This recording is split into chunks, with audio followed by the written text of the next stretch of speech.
here's a few evil little tricks you can play on your colleagues. Some of these have got practical uses as well. Some of them I think are just evil. Let's go.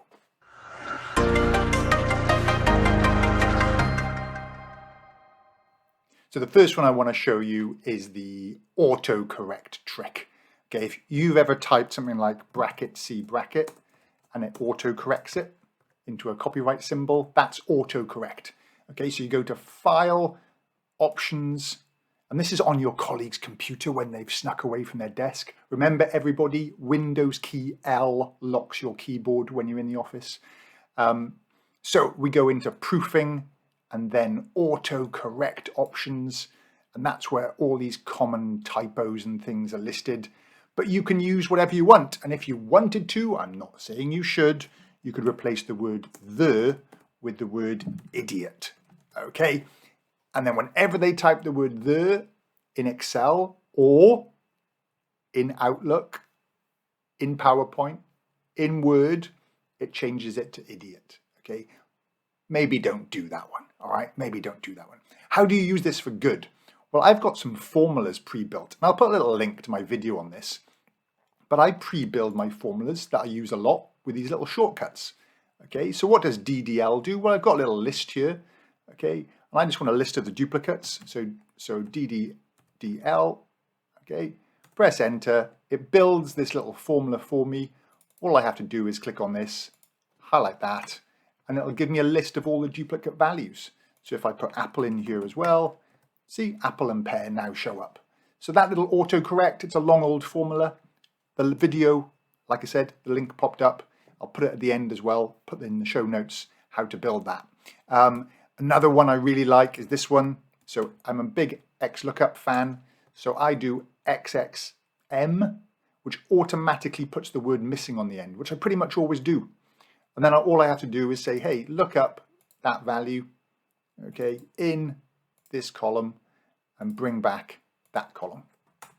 So it's here XLOOKUP, but it's got a missing in there. So if something is missing, okay, and then I've got my triple M function, okay, which calculates how many times the word missing shows up. Beautiful. And then I've got my little formatting bar on here, format not zero. So all these little shortcuts to speed up my daily operations. If you want to download this toolbar, again, I'll put a link in the show notes below. So all that stuff's pretty cool, okay? Now, another one that you can set up just to sort of really trick your colleagues is maybe something like this, okay? Grab a cell, right click, format cell, okay? So format cell or control 1.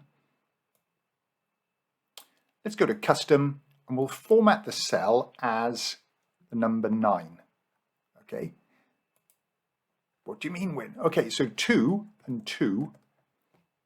Okay, and if I type a 2 in here, it shows up as a 9 even though it's not. Now you could highlight the whole sheet and do that. Please don't do it. Okay, please don't do it.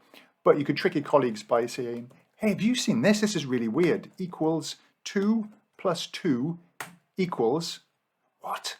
Okay, so you can stitch them up with that, which is awesome. And then two really evil ones. I don't quite get these. So let's say you wanted to give somebody a heart attack and make all their charts disappear. I'm never sure why you would do this, but under File, again, Options, under Advanced, scroll down to Display, okay, Display, and down here, Display Options for this workbook, you can say Objects, nothing, Hide Objects, click OK, and all the charts disappear. They're not deleted, they're just hidden. I don't know why you would ever do that, but you can. And you could be even meaner and hide all the tabs as well. So File, Options, Advanced, back down to Display. And again, I guess there might be a reason for hiding all the tabs if you want to have some navigation features built in, but get rid of the tabs. Okay, use this judiciously. Don't tease people who don't like being teased, but for colleagues who are up for a bit of a laugh, this can stitch them up. All right, hope you enjoy playing with Excel. Let me know what you think. Any little hacks and tricks you use to stitch your colleagues up, let me know, and I'll catch you in the next video.